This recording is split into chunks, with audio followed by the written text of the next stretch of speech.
Hey guys, Ravedge here. This video is going to be the third part of my Windwalker Monk PvP guide. This is going to be split up into actually possibly 3 videos. I'm going to be covering spell priority for damage, defensive, cooldown usage of both ways, etc. This video is going to cover the offensive perspective of it, and the second video will be defensive. The third video of this part is going to be like actual showing PvP clips and duels or arenas or whatever to show when I use certain spells and why, and explain and the breakdown of what the spell was doing for me in that actual situation. So I'm going to go ahead and jump right into the offensive part. Now for our damaging rotation, you're going to be using Jab a lot to build up your chi, sometimes Expel Harm, and very rarely Crackling Jade Lightning. Jab costs 40 energy and does 5,000 to like 8,000 damage, generates 2 chi. Your Expel Harm does no damage, or well, a little bit of damage, but it's 15-second cooldown, 40 energy, heals you for 21 to 31k, and does 50% of the damage to be dealt instantly to nearby enemies as damage within 10 yards, generates 2 chi. But as a melee aspect, you're going to be using Jab quite a bit. Now, for your main damaging abilities, you're going to be using Jab, Tiger's Palm, Rising Sun Kick, Blackout Kick, and Fist of Fury. Those are going to be your main damaging spells for your rotation. Tiger's Palm costs 1 chi, does 11k to like 16,000 damage, and this also gives you a buff that stacks up to 3 times, giving you 10% armor penetration armor ignore I should say, every stack, and it lasts for 20 seconds. Now once you have the 3 stacks up, you only have to hit Tiger Palm one more time to be able to refresh it. You don't have to do 3 every single time. Rising Sun Kick is our hardest hitting move, and this does 46,000 to 68,000 damage, and will also put a debuff on the target that all targets actually within 8 yards. All damage you do to those targets is increased by 10% for 15 seconds. Also, this puts a debuff called Mortal Wounds, which also reduces the healing that target receives by 25% for 10 seconds. Blackout Kick is our main chi user filler. Blast the target with 26,000 to 36,000 damage.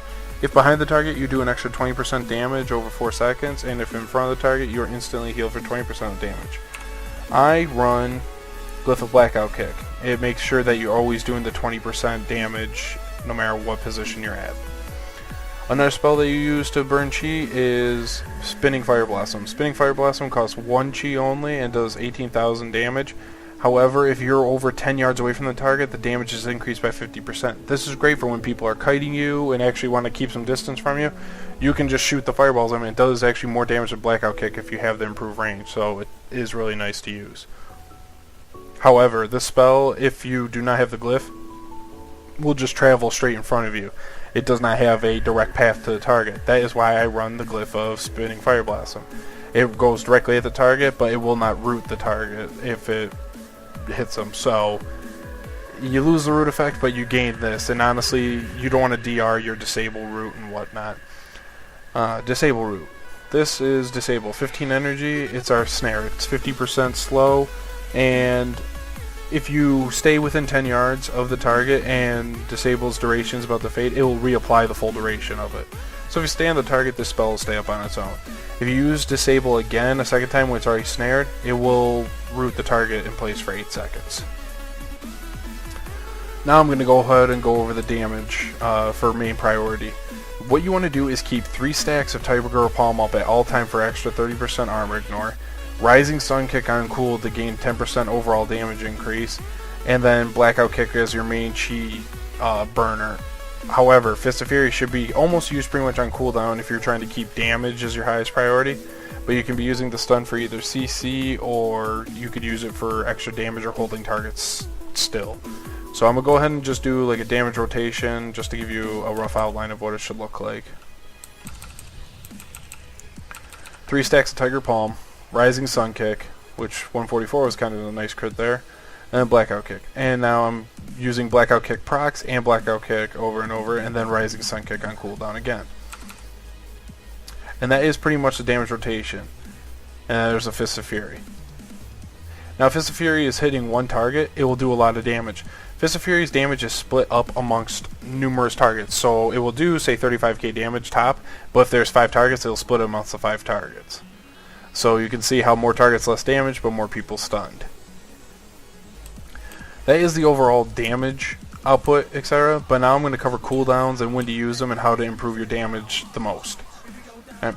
As in cooldowns, you're going to want for damage, Tiger Eye Brew is one of the best ones, and that will give you 2% extra damage for every Tiger Brew consumed. You gain Tiger Brew by burning 4 chi, so every 4 chi you use, you gain a stack of Tiger Eye Brew. And then when you consume Tiger Eye Brew, you gain 2% damage per stack, up to 10 stacks, so up to 20% damage increase. Another spell that you're going to be wanting to use for big cooldowns is your Invoke Zune the White Tiger. Now, Zune the White Tiger does a lot of damage, but he does even more when you have better stats. So Trinket procs, Tiger Eye Brew, etc. You want to pop all your cooldowns and then Zune the White Tiger for the most damage increase. And same thing, if you're running with a warrior and he pops his banner and whatnot, you want to use it then.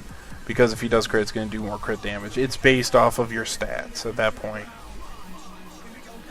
So I'm going to go ahead and show as if I was going to blow all my cooldowns. I'm going to first get my 10 stacks. Okay, I got my 3 stacks of Tiger Eye Palm. And now I'm going to do the Tiger Eye Brew, Rising Sun Kick, and then Zune the White Tiger. And now we're just going to be DPSing right here until all the cooldowns fade. Now remember, see, Tiger Palm, I kept it up again.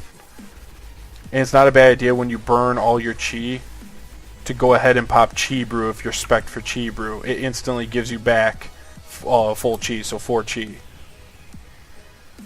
And then if you're energy starved there, go ahead and pop Energizing Brew, which is a 1-minute cooldown, and regenerates 60 energy over 6 seconds. And that's pretty much how the cooldowns can roll out for damage increase. You want to pop Zune with the most damage increasing cooldowns you can. So Tiger's Eye Brew, Trinkets, Trinket procs, etc. So, and Heroism or Bloodlust in a rated BG as well. So that's how the offensive cooldowns will be working and the general rotation for most damage output. So once again, keep Disable on your target, 3 stacks of Tiger Palm, Rising Sun Kick on cooldown, and Blackout Kick and Spinning Fire Blossom are your main chi users for damage. So this is going to cover the first part of the spells. The second one is covering defensive and defensive cools and defensive gameplay. I'll put the link to that down below. If you guys enjoyed this video, please like, favorite, and subscribe. And keep commenting, guys. Let me know what you want to see. It's really giving me a lot of ideas, and it's motivation for me to want to keep doing this, and I really appreciate it. So once again, thanks for everything. This is Ravedge, and I hope to see you in the BGs.